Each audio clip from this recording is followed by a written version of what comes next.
Hey guys, welcome back to Making Cocktails at Home. We're gonna make a super simple cocktail, a Paloma. Which is so easy to make at home. You don't really need anything other than a glass and a jigger. So let's get started.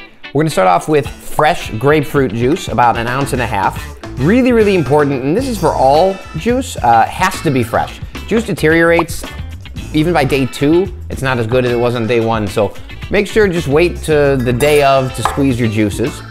We're gonna do 1/2 ounce of lime juice. There's our citrus. This is Casa Blanco, really beautiful, clean, smooth Blanco tequila. We're gonna do 2 ounces. And our sweetener, we don't need to add any other sugar other than our soda, a grapefruit soda. Squirt qualifies. If you can find the Mexican squirt, which is made from sugar cane, even better. And we'll kind of just double the weight. Now let's stack it high. Lots of ice. And then for our garnish, get a nice peel of grapefruit. And there it is, a proper Paloma. Cheers.